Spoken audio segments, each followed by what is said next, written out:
Welcome to Revitalize and Replant with Mark Clifton, where we equip pastors to take their churches from declining to thriving by pointing them to a new future and a new hope. Join us weekly for encouragement and practical advice in your pastoring journey. Well, here we are in the hallowed halls of Plymouth Park Baptist Church in Irving, Texas, where we are in the conference room, in the upper room, for another session, another podcast with Mark Clifton, and there's Mark Hallock. I'm Dan Hurst.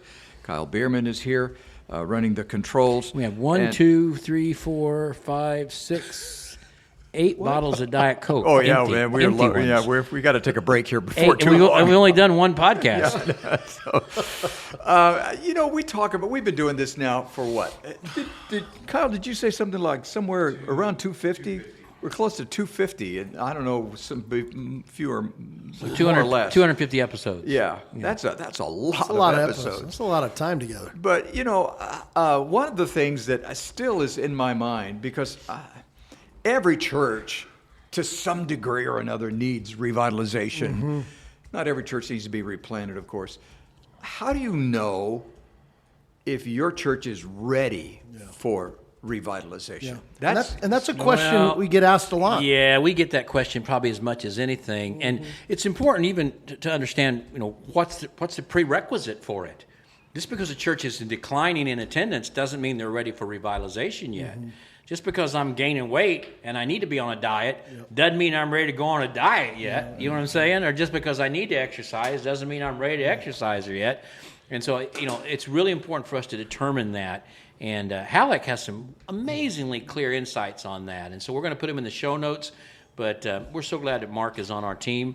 And he's got some good insight. So he's got 5 of these things, right, Hallock? Yeah, 5, yep. Number 1. Yeah, so number 1 is, again, the way I would put it is hearts that are humble. So how do we know our church is ready to be revitalized? Are the hearts of the people, are they humble before the Lord? And so with each of these, I've got just kind of a statement that I think summarizes it. The attitude is, this is the Lord's church, not my church. And that's a key posture. Do I believe this is the Lord's church? In which case, as we'll get to, we are soft and open to what the Lord wants to do, not to demand my preferences and to see my agenda move forward, right? So humility, again, is foundational to all this. We get the wrong answers because we ask the wrong questions. So all of my ministry until the last few years, it would be common for me to talk to our church about, should we do Awanas or not? And here's the, it's like we're deciding whether we're going to buy a house or not. Here are the pros, here are the cons, here's the challenges, here's, and then let's all pray about it. And then we come to the place where we're going to vote on it, So who thinks we should have Awanas? Okay. Who thinks we shouldn't? Okay. Well, the ayes have it. Who thinks we should take out the pews and use chairs? Who thinks we shouldn't? Okay. The noes have it. That's crazy. You're creating an environment there where there's a win-lose scenario, and you're giving them undue ownership, like it's my church to make these decisions. It's not your church. Mm-hmm. The only way to ask that question is, how have you prayed about it? How long have you prayed about it? And what did Jesus tell you he will hold you accountable for what you do with his church? Oh, ask that last question again. How have you prayed about it? How long have you prayed about it? And what did Jesus tell you he will hold you accountable for what you do with his church? Wow. Does Jesus want you to have Awanas here? I don't care whether you want it or not. Yeah, sure. Do you believe Jesus would like us to move out the pews and so we can do some other activities here? You don't own this church. Yeah, that's right. He does. So you got to talk to the owner of it, right? That's right. And so that's true for the pastor too. Mm-hmm. Just because I want to do it doesn't mean totally. The Lord. And as Henry Blackaby always says, God's under no obligation, nor will he resource your plans for his church. Mm-hmm. But he'll spare nothing from heaven to resource his plan for his church. So what is his plan? And you only discover that through prayer. And the last thing this church needs is your unprayed over opinion. I mean, it's the first thing we get is somebody's carnal, unprayed over opinion. And it begins with, this church does not belong to me. So 2 resources. Yep. And Kyle put these in the notes. Number 1, a new resource we came out with, working with Claude King, who helped develop Experiencing God, falling in love with Jesus again. So it begins to help your people relinquish the church as a as an idol. The churches, they experience it as an idol and fall in love with Jesus again, first and foremost. So falling in love with Jesus again. The second is a book by Richard and Henry Blackaby. They wrote on our behalf, which is called The Christ-Centered Church. And in that book, at the end of each chapter, there are study questions and there's videos by both Henry and Richard, his son, for each chapter. It's things like Christ's purpose in his church, his provision in his church, his plan for his church, his preeminence in his church. Let me tell you, if you'll do Christ-Centered Church at Henry Blackaby, we'll put this on the show notes, and if you'll do Falling in Love with Jesus again, that will help get those hearts humbled. Because Mark's right, if you don't get the hearts humbled, you're not going to change their attitudes. No, that's right. So that's number one. Hearts that are humble. Number two is this, a desire to reach the community with the gospel. In other words, the mindset is this neighborhood, this community, they are not the enemy, they are the mission field, right? And I want you to speak to this, because oftentimes as you've worked with churches, many times they don't see the neighborhood as the mission field, but maybe they see it as the problem, right? I think if you resent your community, that's the death wheeze of a church. That's the death rattle. You're about done. Yeah. Your church's address, as Sam Rayner says, is no accident.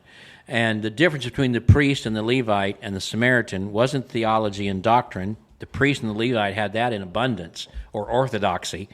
The difference between the priest and the Levite and the Samaritan was compassion. And compassion on people who would not have compassion on you. When Jesus said, go Jerusalem, Judea, and Samaria, and the uttermost parts of the earth, well, Jerusalem is your town, Judea is your region, and I don't know, the uttermost parts of the earth is everywhere else on the earth. He didn't say Jerusalem, Judea, Egypt, and the othermost parts of the earth, or Jerusalem, Judea, Greece, or Crete, and the othermost parts of the earth.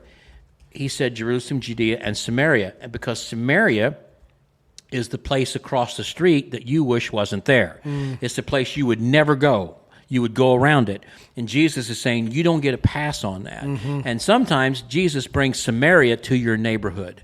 And if a church does not embrace its neighborhood, we lost the neighborhood church in North America. Everybody wants to be a regional church. We're going to do a podcast on how we've got to quit counting transfer growth as necessarily real growth. All right? Wow. Most churches who grow are growing by transfer growth. That's right. And that's all right, but that's not real growth. Real growth is reaching the lost in your neighborhood. Amen. And Mark, you and I had some pretty hard discussions about this. And guys, this is going to be really heavy. We have some dear brothers who are very much in the Reformed world.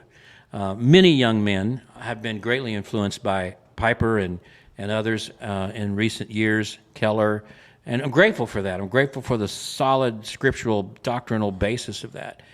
But you and I have experienced that sometimes, not all, be very cautious, don't hear what I'm not saying, but sometimes the Reformed guys are less engaged in their communities and serving and loving their community. That's what I see.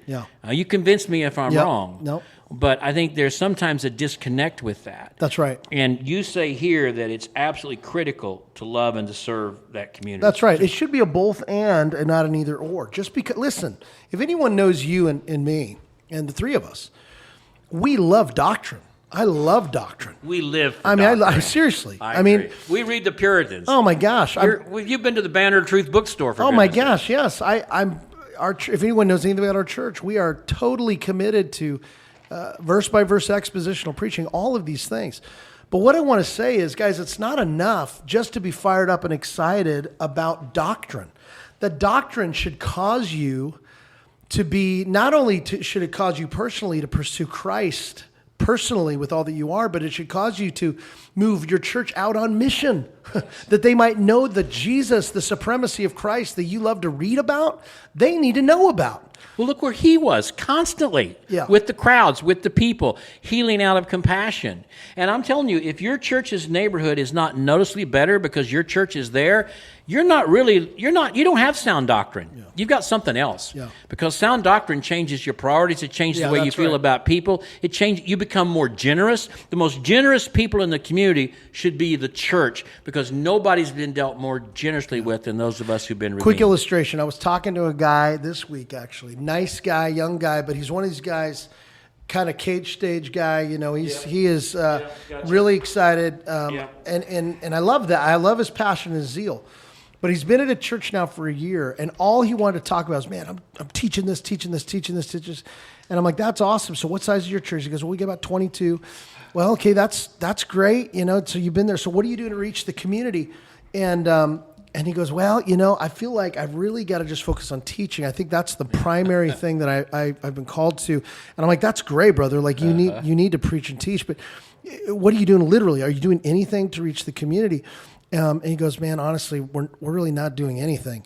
And I said, listen, here's the thing, bud. All that theology you've got that's so good, all those people around you need to know the Jesus that you love to talk about. Mm-hmm. But you got to reach them. You got to move outside of the walls, introduce them to the Lord. I said, and I tried to lovingly, I put my arm around him. I said, bud, it makes me sad to think all that stuff you just learned at seminary, these people in your community can't learn from you. Was there a greater preacher in the last 200 years than Charles Spurgeon? I don't think there was, all right?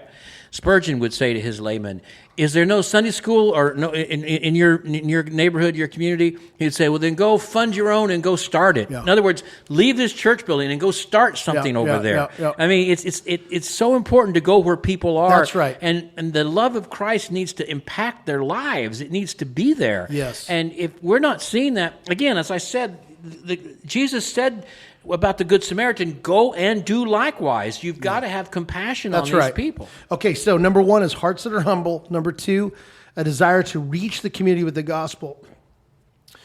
A third characteristic component of this in terms of readiness to revitalize, number three, is a commitment.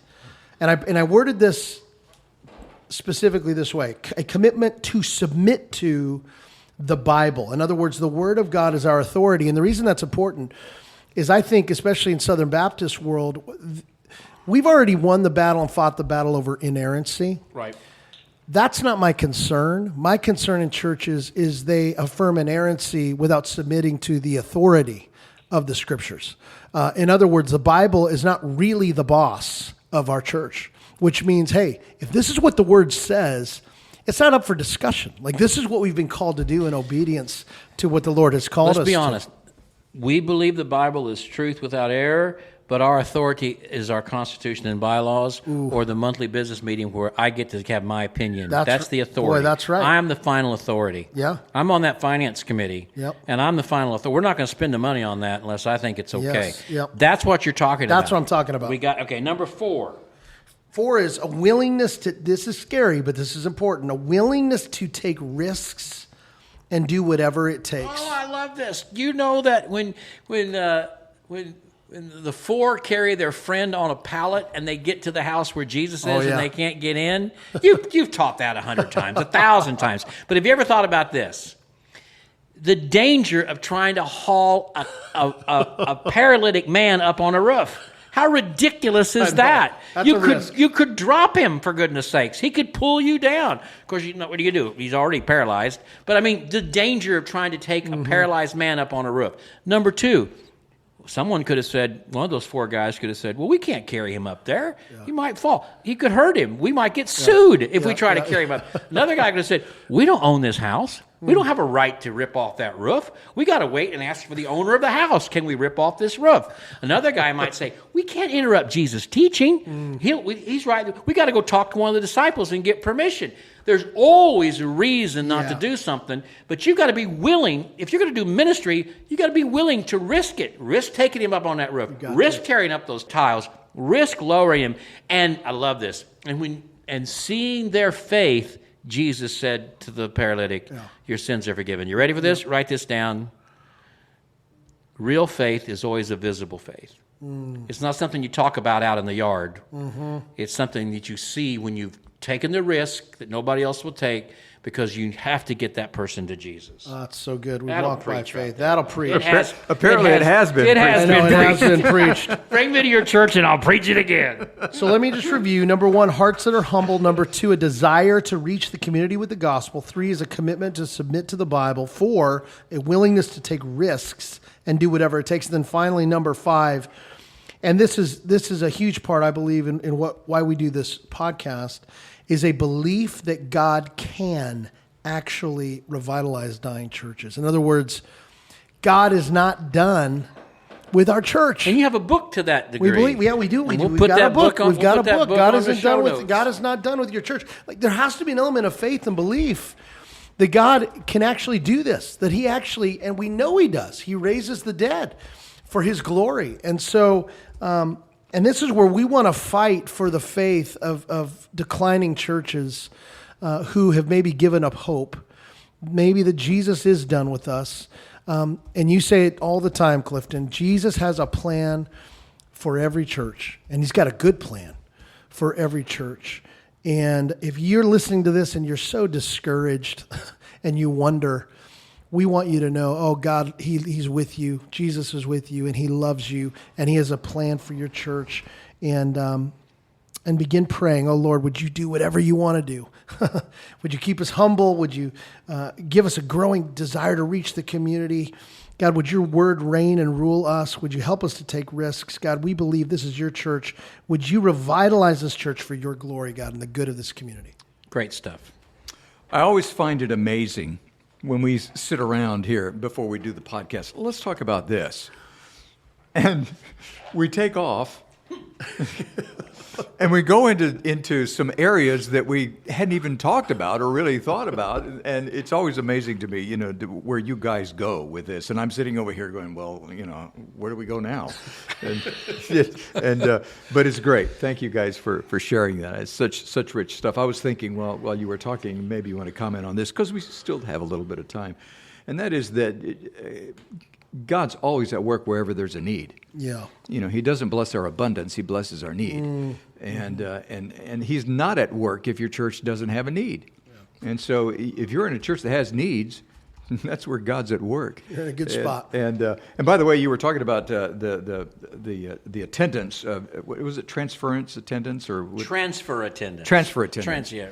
And if you're living in a community that isn't you're really too delighted with, you probably don't have a whole lot of transfer attendance. You probably don't have a lot of transfer growth. So transfer growth. So God's put you there because that's the community. Yeah. And we've often said if you're in a declining church or a normative sized church, you're not going to get the transfer growth. The transfer growth is going to go to the big church. Mm-hmm. They have a huge gravitational pull, and any low hanging evangelical fruit is probably going to go there. They're going to check out that church or 2 or 3 larger churches. They're going to find in those larger churches probably everything they're looking for, and so either we, as normative sized churches in neighborhoods, we either grow by evangelical growth or we're not going to grow at all. Mm-hmm. And that's a good place to be, by the way. Mm-hmm. And it's a healthy place to be. Mm-hmm. Frankly, in all of my ministry of 48 years, I really can't remember a time when someone that came to know Jesus and was baptized as I was the pastor really became a problem in my church. But I can tell you a lot of times that people who transferred from another church became a problem in my church. Oh, interesting point. So, I mean, keep that in mind, That'd be a brothers good and conversation sisters. for another podcast. All right, let's wrap it up. You've been listening to Revitalize and Replant with Mark Clifton. Thank you so much. And we are grateful to the North American Mission Board for making it possible for us to do this podcast. We'd love to hear your comments. If you'll go to our Facebook page, Revitalize and Replant, that's our Facebook page, and you can click on there. You can actually listen to the podcast at that Facebook page. You can also leave comments, and we'd love to hear your comments. And also, thank you to our friends at Plymouth Park Baptist Church here in Irving, Texas, who have made it possible for us to use their conference room for this podcast. And we hope you'll join us again next week on another edition of Revitalize and Replant with Mark Clifton. Thanks for joining us today on Revitalize and Replant. This podcast is brought to you by the North American Mission Board, where we help dying or struggling churches regain health for the glory of God and the good of their communities. If you found this conversation helpful, Don't forget to subscribe to the podcast on your favorite platform. To learn more about becoming a replanting pastor or to explore resources about revitalization for your own church, visit churchreplanters.com.